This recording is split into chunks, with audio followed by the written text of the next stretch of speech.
Talent चॅनलमध्ये आपलं खूप खूप स्वागत। आज मी साबुदाण्याचे पापड बनवणार आहे। हे बघा, त्याच्यासाठी मी इथे साबुदाणे घेतलेत 1 वाटी। हे बारीक साबुदाणे आहेत, तुम्ही मोठी घेऊ शकता तुमच्या आवडीप्रमाणे।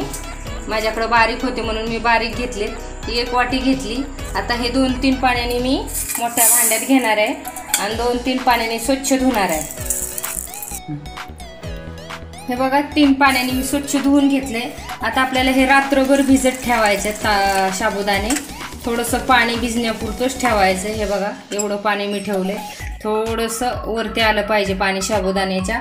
आणि जर तुम्हाला रात्रभर ठेवायला नाही जमलं तर साबुदाणे ना 6 ते 7 तास तरी भिजले पाहिजे पापड बनवायला, मग पापड छान होतात। पण मी आता रात्रीचं भिजत ठेवणार आहे आणि सकाळी बनवणार आहे। झाकून ठेवायचे। रात्रभर साबुदाणे भिजत ठेवलेले मस्त भिजलेत एकदम छान। आणि 1 वाटी साबुदाणे घेतलेले, तर 1 वाटी साबुदाण्यासाठी 6 वाट्या मी इथं पाणी घेतले। मापूनच घ्यायचंय पाणी। आता हे पाणी आपण गरम करायला ठेवणार आहे। मी बारीक साबुदाणे घेतलेत, तुम्ही मोठे घेऊ शकता। त्या पाण्याला उकळी येऊन द्यायची। आता आपण ह्याच्यात मीठ टाकून घेणार आहे। 1 चमचे मी मीठ टाकते। चवीपुरतं मीठ टाकून घ्यायचं, जास्त पण खारट नाही करायचं, नाळणी पण नाही राहायचं, झालं पाहिजे मापात झालं पाहिजे। बटाटा घेतलाय मी, ह्या बटाट्याची सालं काढून खिसून घेणार आहे आणि पापड्यात टाकणार आहे मी। उकळी आली पाण्याला, आपण काढून घेऊया झाकण। हे बघा, उकळी आली। आता आपण हे साबुदाणे टाकून घेऊया सगळे। एकदा हे करायचे, सुट्टे सुट्टे करून घ्यायचे असे। आता हे टाकून घेऊया आपण। हे बघा, मिक्स करून घ्यायचं, असं हलवत राहायचं। आता हे शिजवून द्यायचंय मिडियम गॅसवर, व्यवस्थित शिजवून द्यायचंय। असं उकळतं शिजवून घ्यायचंय। हे बघा, अजून चिकट चिकट व्हायला पाहिजे एकदम, अजून शिजवत घ्यायचं, शिजत ठेवायचं। अजून 5 मिनटं तरी लागतील याला। आता ह्याच्यात आपण बटाट्याचा किसलेला टाकणार आहे।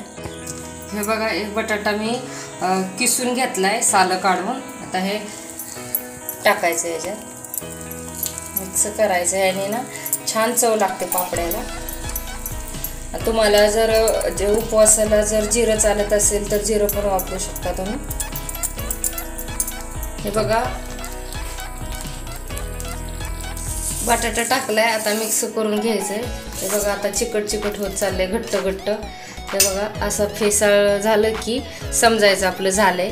आता गॅस बंद करायचा आणि थोडंसं थंड म्हणजे कोमट होऊन द्यायचं। कोमट झाले की मग पापडा घालायचा। कोमट झाले, आता आपण बनवून घेऊया। हे बघा, कोमट झालं, एवढं घट्ट झालंय, हे मापात आहे, असंच होऊन द्यायचं।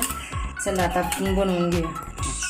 हे बघा, बाहेर मी असं कॉट घेतलाय आणि त्या कॉटवरती असं प्लास्टिकचा कागद टाकलाय, ह्याच्यावर आपण पापड बनवायचे। हे बघा, असं प्लास्टिकच्या कागदावर व्यवस्थित होतात पापड।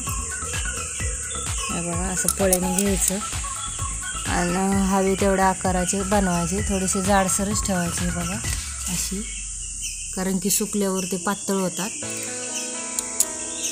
बघा, असे जाडसर ठेवायचं।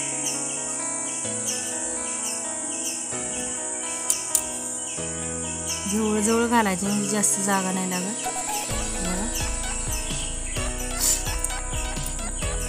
असेच पापड सगळे घालून घेऊ आपण। बघा, सगळं हे झालेलं आहे साबुदाण्याचे पापड घालून। बघा, एवढे झाले। आता हे उन्हात सुकून द्यायचे, नंतर पलटी मारायची। बघा, अशा झाल्यात पापड्या। आता ह्या अशा झाल्या की पलटी करायची। हे बघा, दिसतात ना, म्हणजे मोडत नाही। हे बघा, असे लगेच पलटल्या जातात। सगळ्या पलटी करून घ्यायच्या अशा। हे बघा, अशा दिसल्या की, एवढ्या सुकल्या की पूर्ण सुकून नाही द्यायच्या, असे झाले की पलटी करायच्या। मी सगळ्या पलटी करून घेते। हे बघा, सगळ्या पलटी मारून झालेल्या आहेत, आता व्यवस्थित सुकतात। हे बघा, आपल्या पापड्या तयार झालेल्या आहेत, व्यवस्थित 2 उन्हात सुकवल्यात, व्यवस्थित सुकल्यात। हे बघा, मस्त झाल्यात। हे बघा आता मी तळून दाखवणार आहे. हे बघा मी तळून दाखवणार आहे. तेल गरम करायला ठेवले. तेल गरम झाले. बघा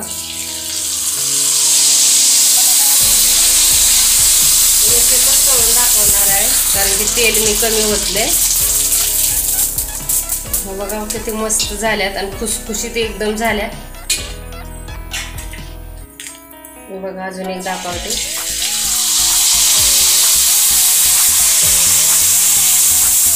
बघा किती मस्त एकदम कुरकुरीत होतात ह्या अशा पापड्या. कडक अजिबात होत नाहीत. एकदा नक्की ट्राय करा. हे बघा पापड्या तळून दाखवलेल्या आहेत मी. ह्याच्यातल्या एकदम व्यवस्थित सुकले.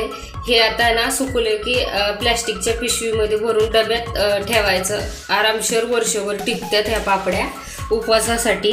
हे बघा किती खुसखुशीत झाल्यात. हे बघा सहज तुटतायत. हे बघा एकदम मस्त लागतात. टेस्टी पण झाल्यात. नक्की ट्राय करा. हे बघा किती छान झाल्यात पापड्या. आवडल्या तर शेअर करा, लाईक करा, कमेंट करा आणि चॅनलला सबस्क्राईब करा. धन्यवाद.